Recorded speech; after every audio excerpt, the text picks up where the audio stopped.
Very good morning. Very good morning from Dr. Umesh Nilakantan from Liberia. And Liberia is a country which is one of the poorest countries in the world, which is of 105th as per the economic scenario. But the country is very good. In terms of ethics, is obviously related to the bonding of a person as well, people as well. And that is what my relationship with Dr. Sharavanan. So it is very, very important that in this current scenario, a new business take, that is what? Ethical conscience for a new business take. Now, what is so important about conscience? Whether you are right or whether you are wrong of starting a business, whether you are right or wrong of coming over to Liberia, whether you are right or wrong to make sure that you look after your family in the most best manner. So, when you transcribe this to the new business, you require to understand the relevance of how business formulates by itself and business also articulates by itself.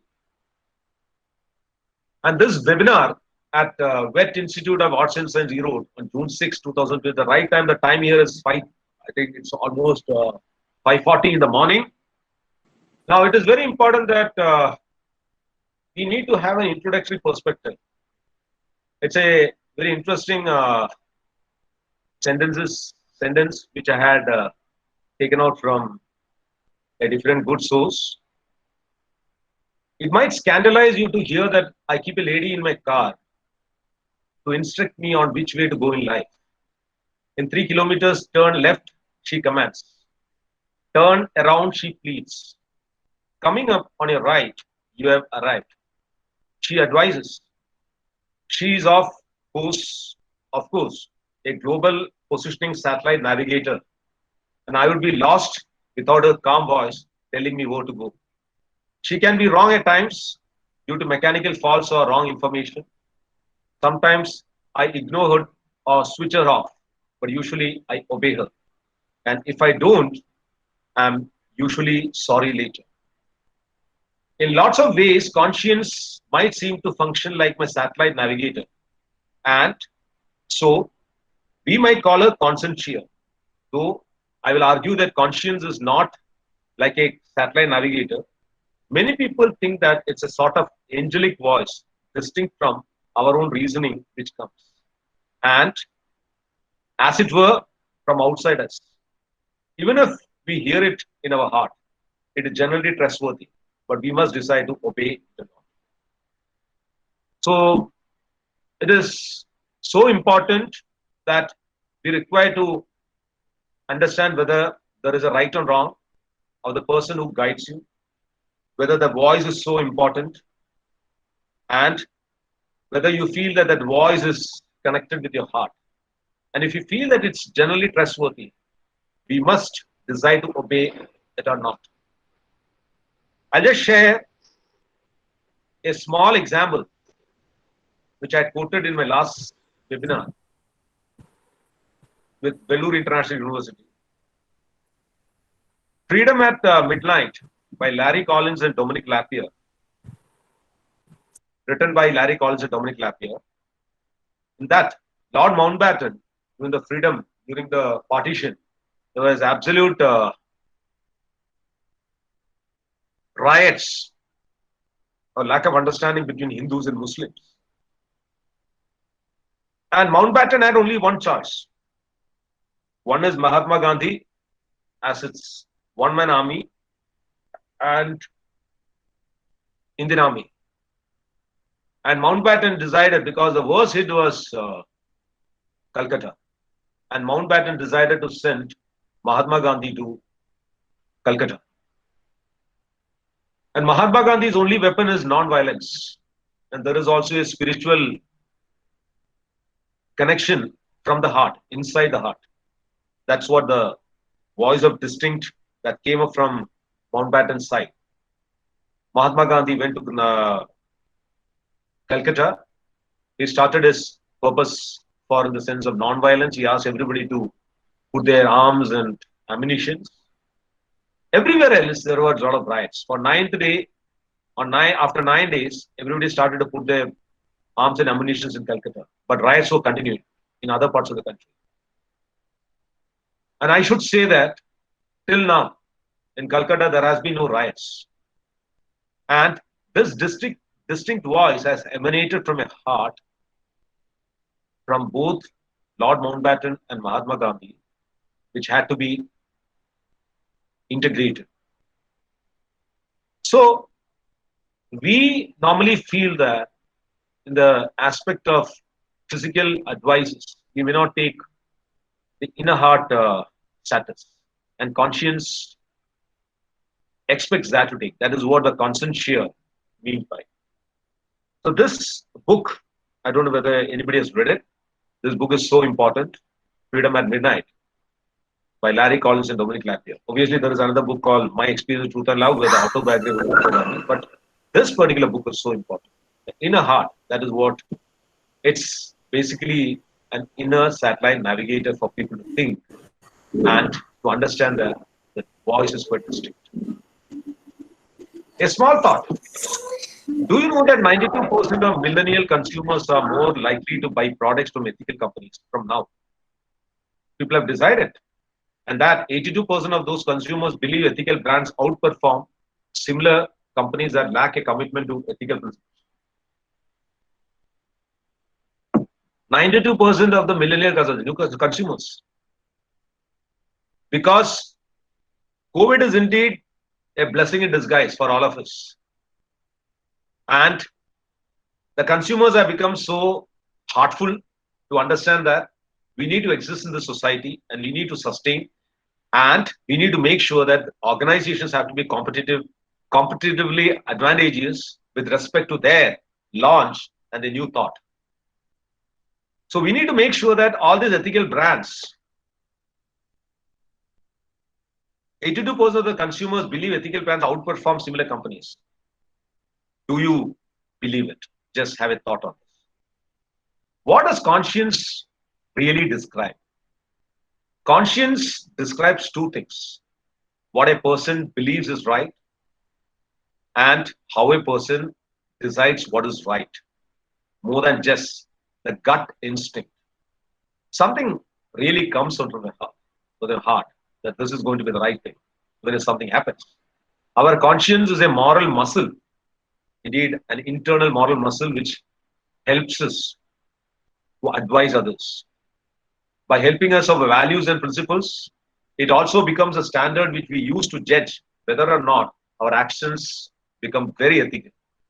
So conscience is something which people really understand, really feel that's a gut instinct, and it's a moral muscle which has internally articulated. So it also standardizes and it also creates a fact of judgment and to assess whether the actions are very ethical in nature. Please be informed and aware. Never do anything against conscience, even if the state demands it. Albert Einstein. Whenever our appetite for the possible overtakes our concern for the ethical, there are dark days ahead. When we feel that we want to overtake the concerns of ethical, business and others should make sure that there are dark days ahead. This is exactly what has happened with the COVID also. We have been instrumental in destroying, human beings have been instrumental in destroying this earth nature to a massive extent without understanding the status of what is inclusive growth, without understanding the concept of what is agriculture is, without understanding what is so ethical about business. So when your appetite for your revenue flow or the cash inflow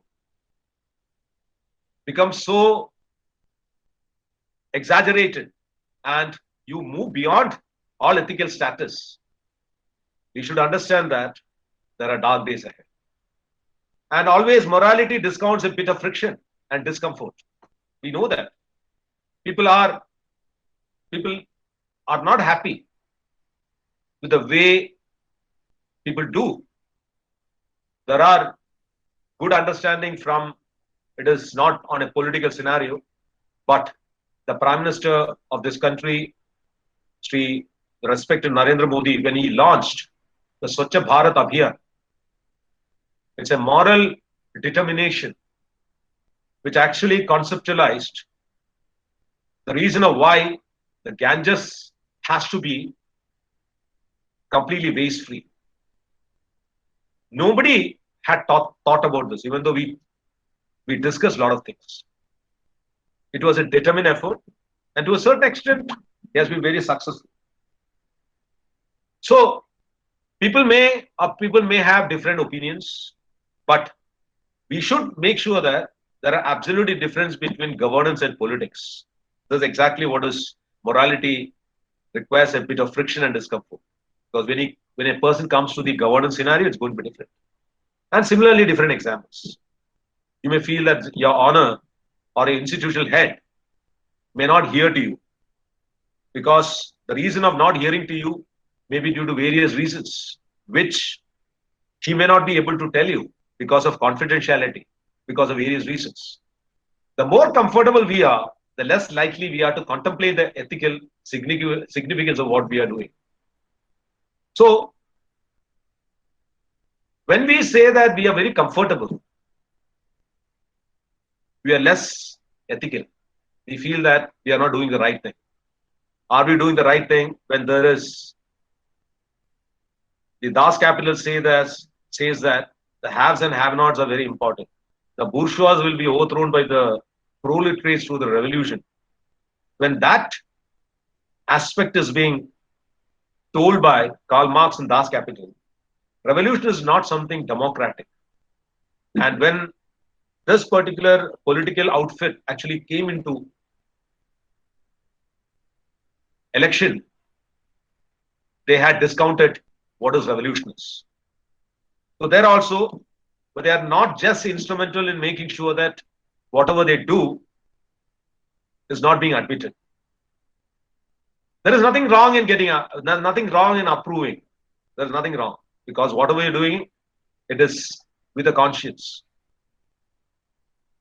Right now, we have seen in India, various parts of the world, the government is doing a lot of good things. People are doing a lot of good things for supporting the governments as well. Shaping the conscience of a new business. Once you decide that you need to take up a new business, forget pure financials. Corporate purpose is now the number one priority for businesses. And human resources is driving the change. How many of us actually really, or how many of us really give absolute relevance for the status of HR? We see human resources as something as a routine, monotonous, and administrative practices still now. How many of us give importance for the relevance of the development of human beings? And here, once you do that, the link between HR and ethics is rising up because rather than the explicit nature of a business, how the people really need to understand the internal understanding of how a person has to be changed becomes so important. We have seen that people don't stay in an organization for long. People jump from one organization to other organization. It would be on various aspects. But the word of commitment is so important for the people who own a business. He cannot just feel that he need to discount all this and need to close down. So the relevance of an HR person, if an organization is not able to pay salary during COVID crisis, people definitely think for posting the resumes for different organizations. How many definitely thrive on meeting on to the contingencies of the present honor to make sure that this has to be continued. Improving the society. Now, there's an example. In a landmark move in August, The bosses of August in 2019, the bosses of 181 of America's biggest companies backed a revised definition of corporate purpose, indicating that making money for shareholders and maximizing profits were no longer the top priority. Instead, the declaration says there should also be a parallel focus on improving society by providing value to customers, investing in employees, dealing ethically with suppliers, supporting local communities, and protecting the environment. Please remember my earlier slide where I had indeed indicated forget about investment, forget about the finances. Finances will come. And there are organizations who pay the salary during this. It could be 50%, it could be 60% during this crisis, but at least they are paying. How they are able to pay it. And what will happen to a new business take? See, when we are talking about a organization which is presently there in the society, it's okay. But for a new business take, whether you are trying to enlarge or expand your scope, what has to be done? What has to be done? Make your mark in defining what's next, a future of work that puts people first. You need to evolve. You need to evolve. I'll just share one of my personal experience. I'm very happy to say that I'm also a active director for my hospital called Kaumudi Gramina Netralaya at Kasaragod. I was working as head of marketing, domestic and international operations for a company called Sevana Group of Concerns in Kedakkambalam in Cochin. And during that time, at the age of around 70 or 65, my father was inspired with an understanding or inspired with a thought to start something for a remote village in Kasaragod. And for a better work today and tomorrow. And we use the power of collective voice to bring these solutions to the global stage. When you read this, you can just confirm this as a word called evolution. If something has to happen from your heart, it will just evolve and it will just move forward. Whoever creates a barrier. What investors look in a CEO when you are determined to say that?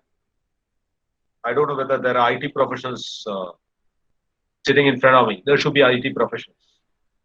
Information technology IT people are the people who never share whatever they have learned.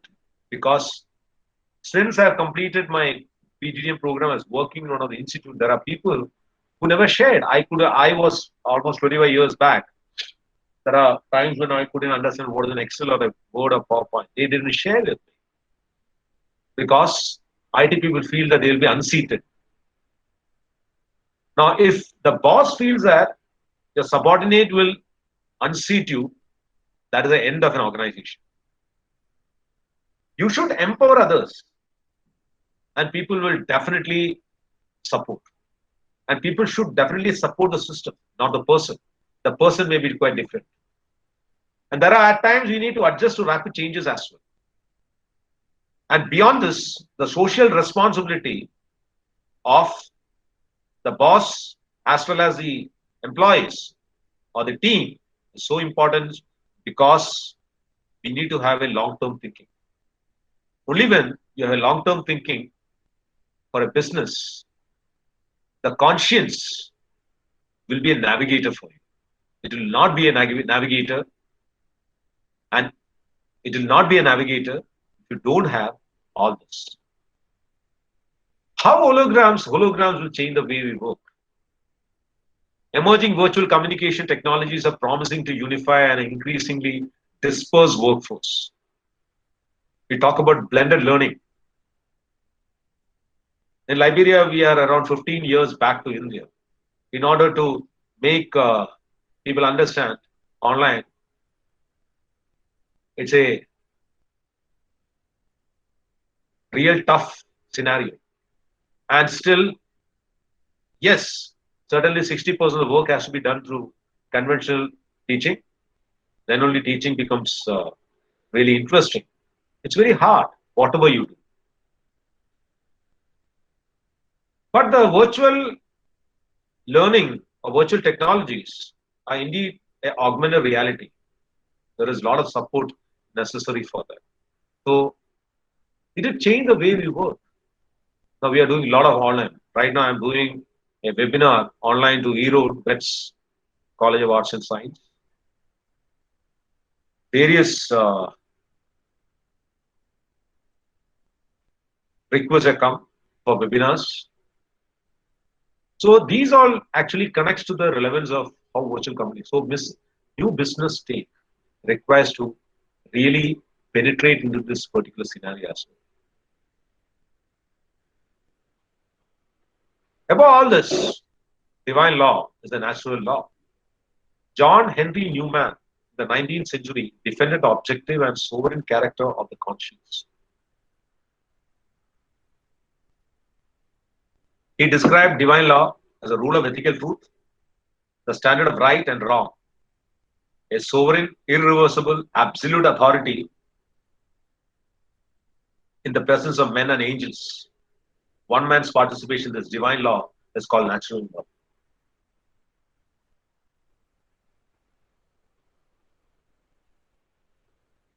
See the way the former president, Dr. APJ Abdul Kalam, was connected with. He was a person instrumental in bringing out the concept of Pura, bringing out the concept of solar energy in the Rasina Hills, which was completely lighted up. His inspiring understanding.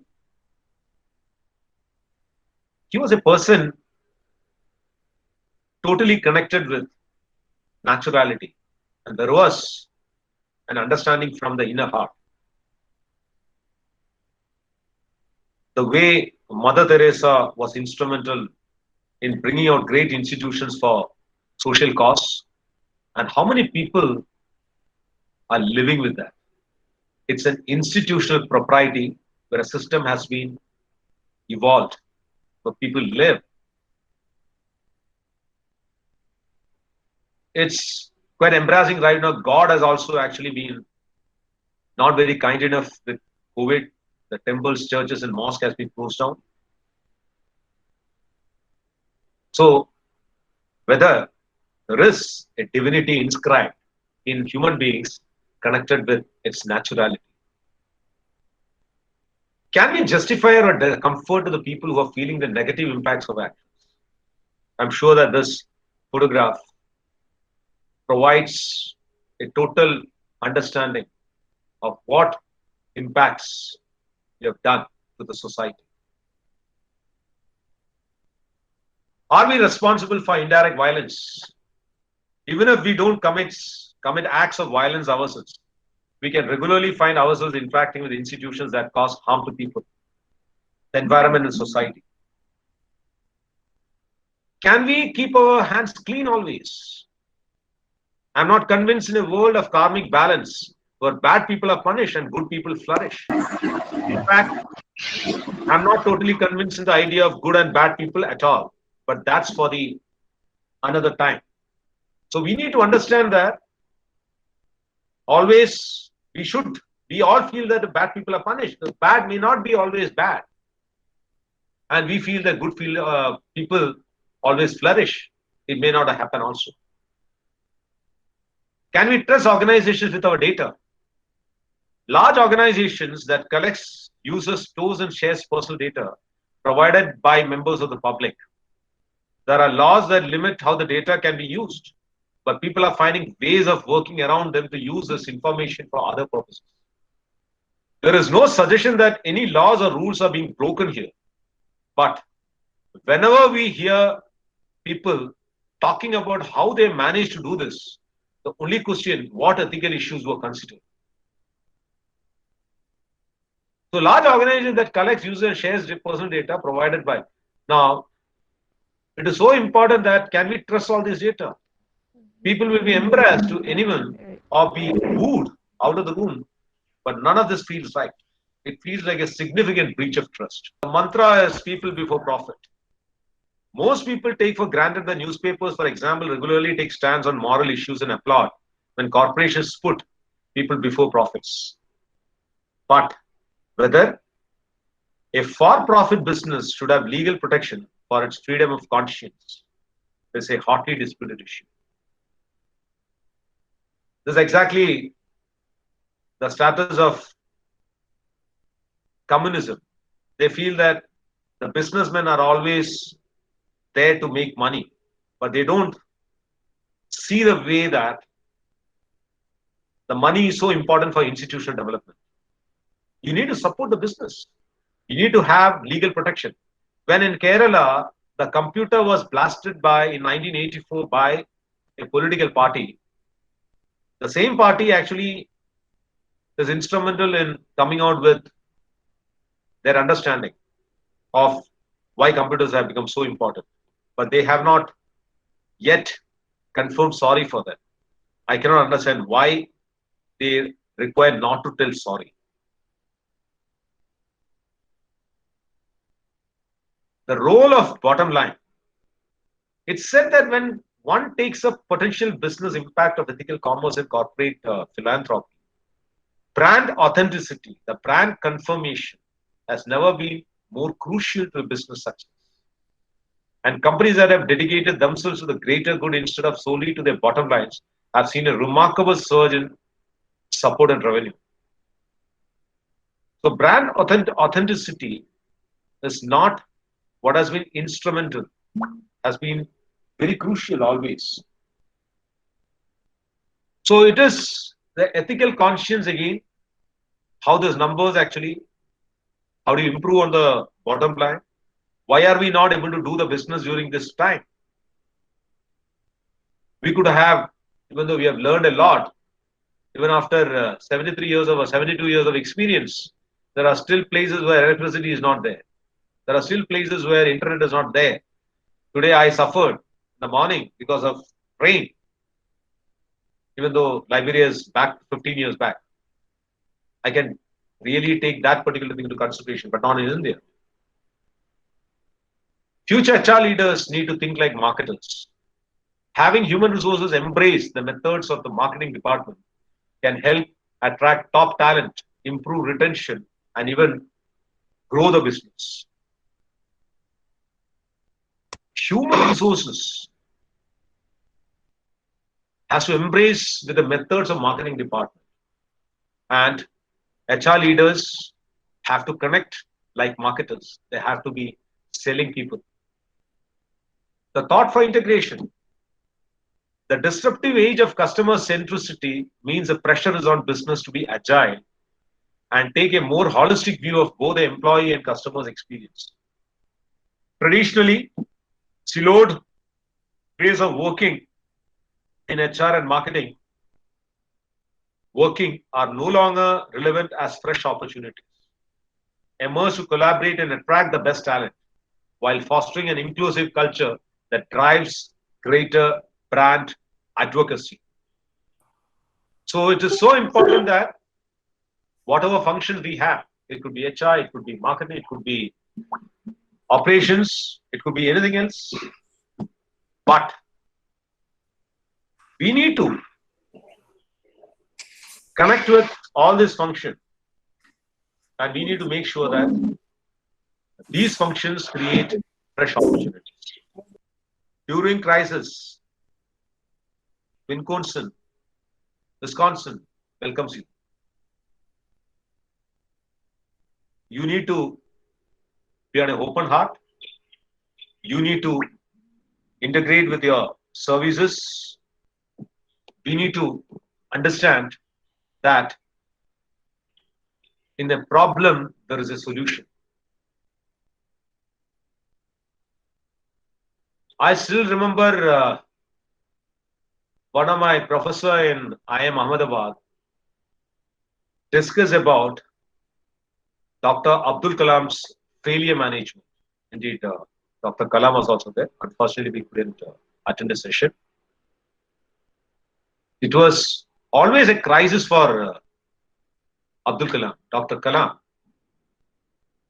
He has told that always he has only seen crisis in his life, but still he has been able to evolve. He has been able to be one of the greatest presidents of this country.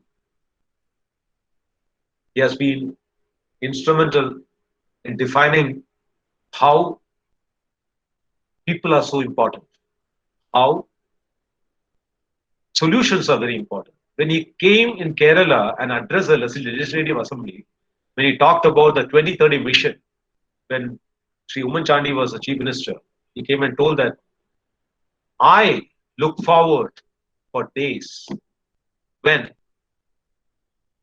boats, people will travel in boats from Shankhumukam in Trivandrum to Kasaragod, near to Mangalore. His vision was to interlink the rivers, and his vision was also to make sure that there is a new logistics where cost can be reduced.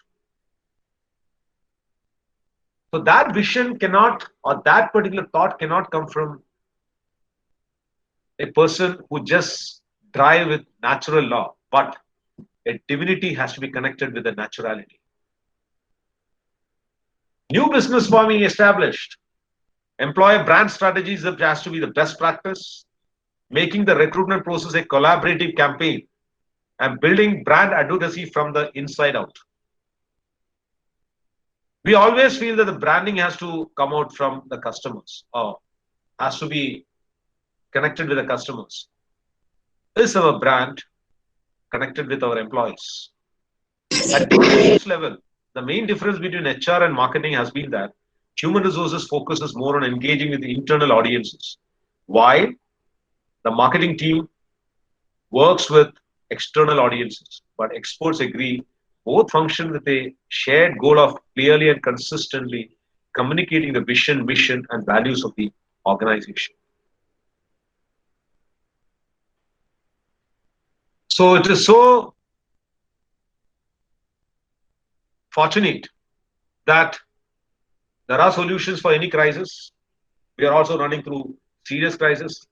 I just got an information yesterday that the president of Liberia has told that the state of emergency, which is due to expire on June 9, 2020, will not be renewed. President Lee said the country's level of experience with coronavirus and mode of transmission strides being made in this containment, and we are going to open our educational institutions here from June 9. We have been praying for it. We have been praying for it. We have been meditating for it. And things have really worked out. We have to live with the crisis. And it's again an ethical conscience, whether we have to live with the crisis or whether we have to move away from the crisis. Thank you for the patient listening.